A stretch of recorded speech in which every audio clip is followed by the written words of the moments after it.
গেল আমাদের গুড়ের মশলা টি।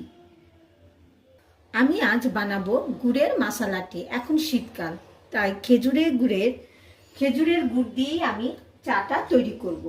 প্রথমে আমি এখানে গরম জলের মধ্যে 4 চামচ গুঁড়ো দুধ নিয়ে সেটাকে গুলিয়ে আমি মিশিয়ে আমি এখানে জলের মধ্যে দিয়ে দিচ্ছি। এখানে আমি যে দুধটাকে দিয়েছি সে দুধটাকে এখন ফুটিয়ে নেব। ভালো করে ফুটিয়ে নিয়ে নেব। চামচ দুধ দিয়ে দুধটাকে মিশিয়ে এখানে দিয়ে দিলাম।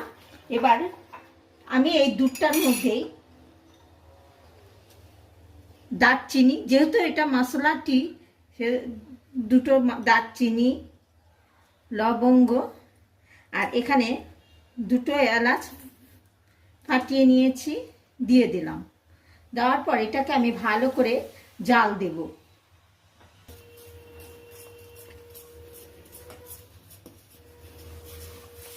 আমি খেজুরের গুড়, যেহেতু খেজুরের গুড় শক্ত হয় সেজন্য আমি এই গুড়টাকে জল দিয়ে জাল দিয়ে নিয়েছি। এবার সেই দুধের মধ্যে আমি মিশিয়ে দেব। মিশিয়ে আবার একটু ভালো করে ফুটিয়ে নেব।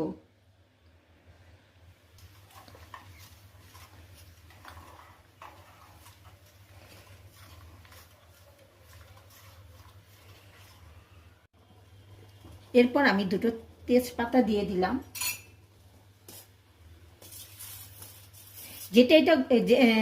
এটা যেহেতু গুড়ের চা, সেহেতু আমি এখানে চিনি ইউজ করব না, গুড় দিয়েই সম্পূর্ণ চাটা তৈরি করব।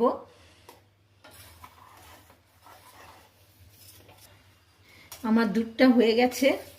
আমি দুধটাকে একটু ঘন করে নিয়েছি। এবার এতে চা পাতা দেব।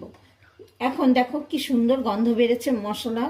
যেহেতু আমি এখানে তেজপাতা, দারচিনি, লবঙ্গ, এলাচ দিয়েছি, সেহেতু একটা ভালো স্মেল বেরোচ্ছে।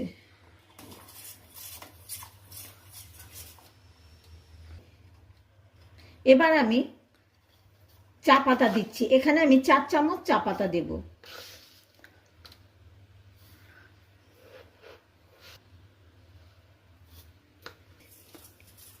এটা ফুটে ওঠা পর্যন্ত এখন আমি অপেক্ষা করব। ভালো করে ফুটে উঠলে, এই চাটা বানাতে অনেক সময় লাগে।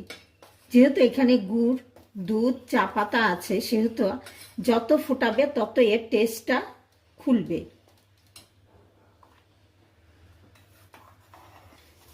দেখো বন্ধুরা, তৈরি হয়ে গেছে আমার গুড়ের মশলা টি। এখানে দেখো কি সুন্দর কালারটা এসেছে। এখন এটাকে আমি ঢেলে নিয়ে পরিবেশন করব।